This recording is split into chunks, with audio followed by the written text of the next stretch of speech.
এইটো একচুৱেলি মই আগতে ক্ষেত্ৰ সলনি কৰা বুলি নহয়, মই গান গাব পাৰিছিলোঁহে, গান গোৱা নাছিলোঁ কেতিয়াও। মানে গান গাওঁ আৰু আমাৰ ডিব্ৰুগড়ত থাকোঁতে চবেই গান গায়, ময়ো গাওঁ আৰু আমাৰ ইণ্ডিভিজুৱেল ইমান বেছি চৰ্চা নাছিলে ইণ্ডিভিজুৱেল গানৰ। আমাৰ লগত জিতুল আছিলে, সি চৰ্চা কৰে ইণ্ডিভিজুৱেল গানৰ। বাকীবোৰে একেলগে মিলি গ্ৰুপ চঙে গাওঁ।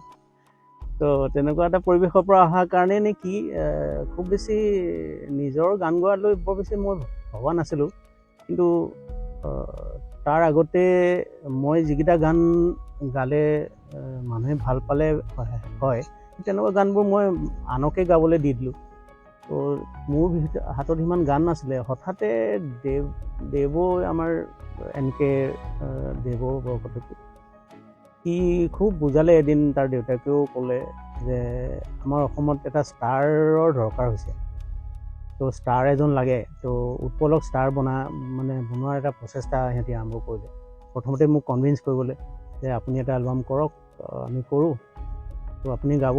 তো তেনেকুৱা এটা ক'লে, কিন্তু সি গম পোৱা নাছিলে যে তেতিয়া অলৰেডি বহুত দেৰি হৈ গ'ল। কাৰণ মই মোৰ মিউজিকৰ পূৰা সেইখিনি সময়ত মোৰ হেঁপাহটো শেষ হৈ গৈছিলে। আৰু সেইটোৰ হিচাপত মই কিছুমান ঘটনাৰ বাবে, কিছুমান এইবোৰ এতিয়া কথা ক'ব নোৱাৰি আৰু, কিন্তু পাৰ্চনেল কিছুমান ঘটনাৰ কাৰণে আই ৱাজ আউট অফ চিং। ত' that's why I took up the music composers post in Shillong, because মই এস্কেপ ৰুট এটা বিচাৰি পালোঁ কাৰণে মই গুচি গৈছিলোঁ। তো গান গোৱাৰ মোৰ সেই হেঁপাহটোতো নাছিলেই, একো কৰাৰো নাছিলে। তো কিন্তু তথাপি তাক খোজ কৰিবৰ কাৰণে এলবামটো কৰিবলৈ ল'লোঁ, কিন্তু মই গান বনাব নোৱাৰিলোঁ, একো কম্প'জ কৰিব নোৱাৰিলোঁ সেইখিনি সময়ত নতুনকৈ।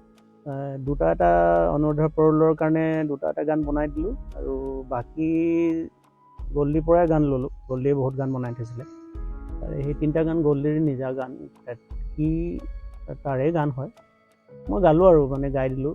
কিন্তু মোৰ ইমান হেঁপাহত কৰা এলবাম নাছিলে এইটো। কৰিছিলোঁ, চব ঠিকে আছিলে, কিন্তু অলৰেডি দেৰি হৈ গৈছিলে।